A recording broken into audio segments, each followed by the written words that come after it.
Hello everyone, welcome back to another mini blog. তারপর তোমরা বলো, এই জঘন্য ওয়েদারে তোমরা কেমন আছো? এখনের যা ওয়েদার, সকালবেলা এত পরিমাণে গরম পড়ছে আর রোজই সন্ধ্যাবেলা একটু হলেও বৃষ্টি নামছে। সকালবেলা তো আমরা একটু ঘুরতে বেরিয়েছিলাম, আর যেখানে প্রচুর পরিমাণে গাছপালা সেখানেই তো একটু রিলিফ লাগছে। তারপর মধ্যমগ্রাম স্টেশন থেকে ব্রেকফাস্ট সেরে বাড়ি ফিরছিলাম, আর রাস্তা থেকে না আমি একটু বরফ জলও খেয়েছিলাম।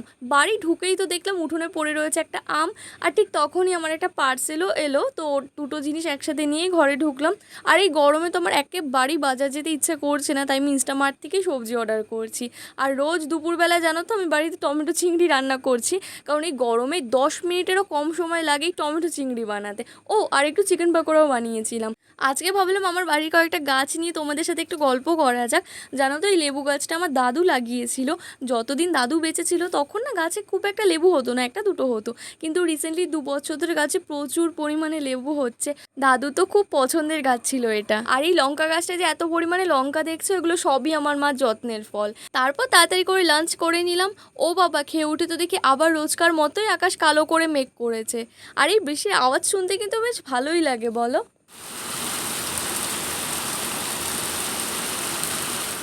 বাইরে বৃষ্টি পড়বে আর ইনি ঘরের মধ্যে দুষ্টুমি করবেন, এটা তো হতেই পারে না। আর এত সুন্দর বৃষ্টি বৃষ্টি ওয়েদারে চিকেন কষা না হলে কি হয় বলো?